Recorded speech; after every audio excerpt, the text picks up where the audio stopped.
বাইকের ভাই, ভাই এটা কি যাওয়ার জায়গা? এই মিয়া, এটা কি যাওয়ার জায়গা? এটা কি যাওয়ার জায়গা? বাস দিয়ে রাখতে দেখেন না? বাস দিয়ে রাখতে দেখেন না? সোজা যান। এটা তো যাওয়ার জায়গা না, এটা বন্ধ করে রাখছে না? আপনি দেখেন না এটা কি বাস দিয়ে রাখছে কেন? এটা কি ইউটার্ন নেওয়ার জায়গা? আপনি মাতোয়াইল থেকে ইউটার্ন নেন, সোজা যাবেন, সোজা যান, তাহলে সোজা ঢুকতেন আপনি কাজলা দিয়া। বের হয়েছেন তাহলে আপনি মাতোয়াইল দিয়ে উঠেন, হাইওয়েতে উঠবেন না আপনি, মাতোয়াইল দিয়ে উঠেন। আমার তো সমস্যা নাই, সমস্যা তো আপনার, এর জন্য আপনি এদিক দিয়ে ঢুকতে চাচ্ছেন। তো সোজা যান, আপনি এদিক দিয়ে যান। আপনি মাতোয়াইল থেকে ঢুকেন, আপনি হাইওয়েতে যদি উঠেন, মাতোয়াইল দিয়ে উঠেন। এটা তো ওঠার জায়গা না রে ভাই, জায়গা না তো ভাই। আপনারই অ্যাক্সিডেন্ট হইতে পারে, আপনারই অ্যাক্সিডেন্ট হইতে পারে। এর জন্য আপনি রং করবেন? কোনটা গেল, কোনটা গেল?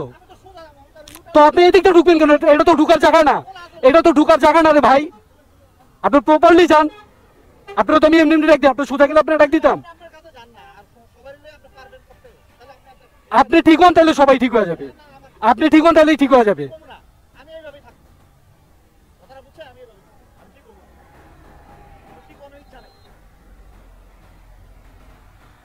আপনি এদিকটা যাবেন, আপনি এদিকটা যাবেন। এই সার্ভিস লেনগুলোতে জ্যাম লাগার কারণ হচ্ছে কি, এখানে যে লোকাল গাড়িগুলো আছে এইগুলো খুবই বিশ্রীভাবে দাঁড়ায় থাকে। একটা আরেকটারে সাইড দেবে না, বাঁকা করে দাঁড়া করে রাখবে, যাত্রী উঠাবে, যাত্রী নামাবে, পিছনের গাড়ি যেন যাত্রী নিতে না পারে।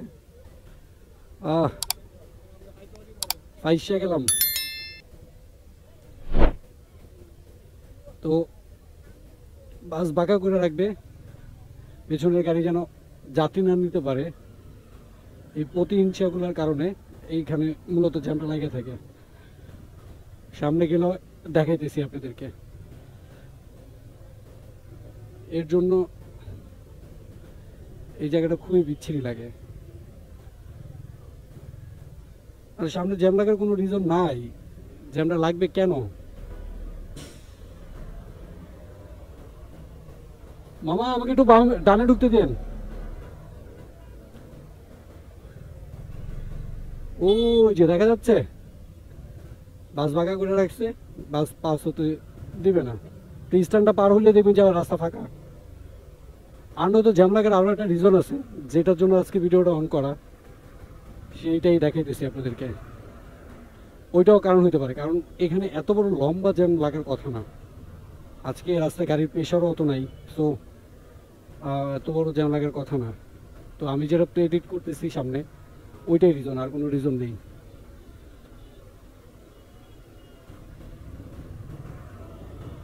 আমি শতভাগ শিওর না, বাট আমার কাছে মনে হইতেছে হ্যাঁ ওইটাই রিজন।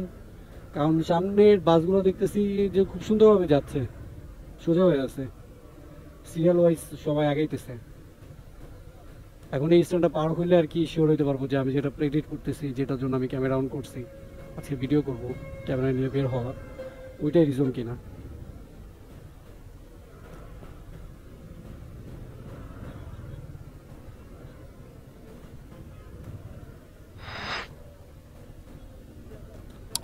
এই যে আইল্যান্ডার গুলো দিছে, আইল্যান্ডারে কি বলে, ডিভাইডার বলে, এগুলো ডিভাইডার গুলো দিছে, এগুলো কাইটা তারপরে এখানে এসে ওই যে দুই পাল্লার যে বাসগুলা ওগুলো দাঁড়ায়, আর যে কাউন্টার আছে এখানে, এখান থেকে যাত্রী পাস করে এখানে। কারণ ওরা এই সার্ভিস লাইনে ঢুকে না, কারণ হচ্ছে যে জ্যাম লাগে থাকে। ওরা একদম ওইখানে সাইন্সের মতো এসে দাঁড়াবে, যাত্রীরা এই ডিভাইডার পার হয়ে তারপর যাবে। এই যে দেখা যাচ্ছে যাত্রী নামাইতেছে, সামনের রাস্তাটা পুরোটা ফাঁকা। ও কিন্তু সাইড হয়ে তারপর যাত্রীটা নামাইতে পারে। রাস্তাটা ওই যে দেখেন সামনে পুরোটা ফাঁকা, পুরোটা ফাঁকা, পুরো রাস্তাটা ফাঁকা। ওই যে যাত্রী নামাইলো, যাত্রী নামানোর জন্য রাস্তার মাঝখানে গাড়িটা দাঁড়া করেছে। আর কিছুই না ভাই, অনিয়মের কারণে জ্যাম লাগে আমাদের দেশে। আমরা যদি নিয়ম মাফিক চলাফেরা করি, ট্রাফিক রুলসটা মানি, ট্রাফিককে প্রপার রেসপেক্ট করি, তাইলে আমাদের দেশে কোনো জ্যামই থাকে না। আমাদের দেশে যে যতটুকু রাস্তা, এই যে উল্টে আসতেছে, যতটুকু রাস্তা, যতটুকু গাড়ি, আমরা প্রপার ট্রাফিক রুলসটা যদি মানি, তাহলে আমাদের দেশে অত বেশি জ্যাম থাকে না। জ্যামটা অনেক অংশেই কমে যায়। তো আজকের ভিডিওর মেইন থিম হচ্ছে এই যে এটা, এই যে কাটা অংশটা,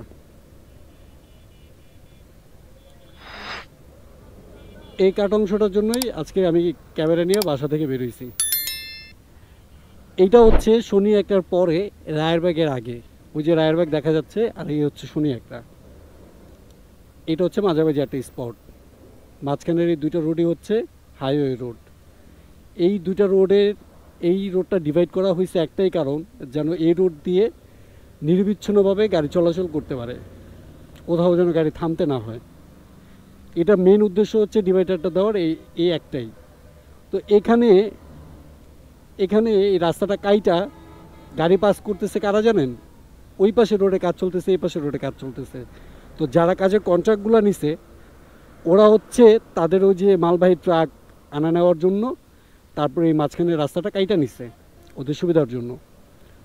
তো যখন এদিক দিয়ে বাস যায় তখন হচ্ছে গিয়ে হুট করে একটা ট্রাক ঢুকায় দেয়, হুট করে একটা পিক আপ ঢুকায় দেয় মাল ট্রান্সফার করার জন্য। কালকে ভিডিও করার পরে ওই যে ওই স্ল্যাবগুলো দিয়ে দেওয়া হয়েছে, স্ল্যাবগুলো দিয়ে তারপর হচ্ছে গিয়ে বন্ধ করা হয়েছে। আমি কালকে ভিডিওটা করার পরে, কালকে আমি ভিডিওটা করছিলাম, ভিডিও করার পরে হচ্ছে স্ল্যাবগুলো দেওয়া হয়েছে। এখন মনে হয় আর কি করে না। আমি কালকে ওদের ইঞ্জিনিয়ার যারা আছে তাদের সাথে কথা বলছি, কথা বলে আমি ব্যাপারটা আলোচনা করছি। তারপর হচ্ছে গিয়ে মাতোয়াইলের ইউটার্ন যেখানে, ওইখানে ট্রাফিক পুলিশ যারা ছিল তাদের সাথে কথা বলছি। কথা বলার পরে আই থট ওইটার পরে আজকে কত তারিখ? আজকে মেবি 4 তারিখ।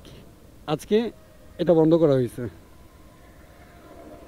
হ্যাঁ, আজকে 4 তারিখ। 3 তারিখে আমি ভিডিওটা করছিলাম, শনিবার দিন। তো যাই হোক, যেহেতু বন্ধ করা হয়েছে তো এখানে তার কথা বলার কোনো অপশন নাই, সাধুবাদ জানাই তাদেরকে। এই যে বাইকের ভাই, এটা কি যাওয়ার জায়গা? এই মিয়া, এটা কি যাওয়ার জায়গা?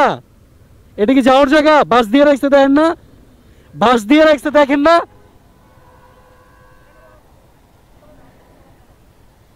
সোজা যান। এটা তো যাওয়ার জায়গা না, এটা বন্ধ করে রাখছে না। আপনি দেখেন না এটা কি বাস দিয়ে রাখছে কেন? এটা কি ইউটার্ন নেওয়ার জায়গা? আপনি মাতোয়াইল থেকে ইউটার্ন নেন, সোজা যাবেন, সোজা যান, তাহলে সোজা ঢুকতেন আপনি কাজলা দিয়া। বের হয়েছেন তাহলে আপনি মাতোয়াইল দিয়ে উঠেন, হাইওয়েতে উঠবেন না আপনি, মাতোয়াইল দিয়ে উঠেন। আমার তো সমস্যা নাই, সমস্যা তো আপনার, এর জন্য আপনি এদিক দিয়ে ঢুকতে চাচ্ছেন। তো সোজা যান, আপনি এদিক দিয়ে যান। আপনি মাতোয়াইল থেকে ঢুকেন, আপনি হাইওয়েতে যদি উঠেন মাতোয়াইল দিয়ে উঠেন।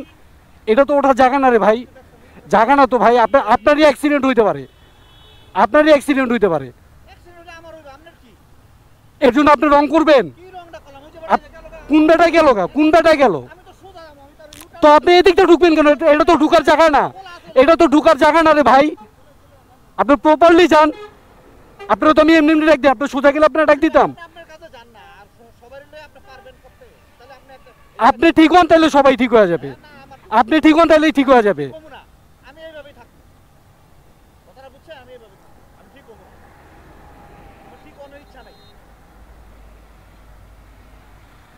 আপনি এদিক দিয়ে যাবেন, আপনি এদিক দিয়ে যাবেন, আপনি এদিক দিয়ে যাবেন।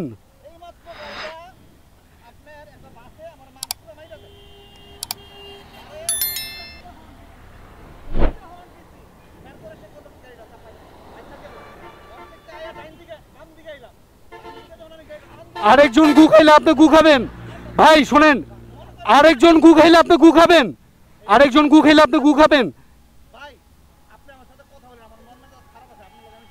আমিও তো ভাই আপনার সাথে তো আমিও ঝগড়া করতেছি না, আমি তো আপনার সাথে ঝগড়া করতেছি না, ঝগড়া করতেছি আমি আপনার সাথে ঝগড়া করতেছি না তো। শোনেন, এই রাস্তাটা তো আপনি যান, আপনি চলে যান, আপনি চলে যান।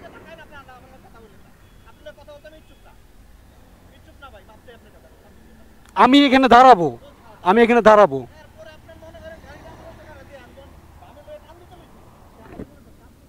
যত সব ফালতু লোক, এই ফালতু লোকগুলোর কারণে আমাদের দেশের এই অবস্থা। এগুলো জীবন, এইসব বাইকারগুলাই হচ্ছে কি রাস্তাঘাটে ট্রাকের নিচে পড়ে তারপর মরে থাকে, আর এগুলোর জন্যই এই দেশটার এই অবস্থা। দুই একজন মাদার টোস্টের বাচ্চার জন্য দেশে কোনো উন্নয়ন হচ্ছে না। আমাদের ট্রাফিক পুলিশ সর্বোচ্চ চেষ্টা করতেছে কিন্তু এই মাদার টোস্টের বাচ্চাগুলোর জন্য পারতেছে না। এরা রং ঠং কোনো কিছু মানবে না, উল্টা পাল্টাভাবে গাড়ি চালাবে। তারপর অ্যাক্সিডেন্ট করলে ট্রাফিক পুলিশের দোষ, ট্রাফিক পুলিশ কাজ করে না, এইটা সেইটা যত সব।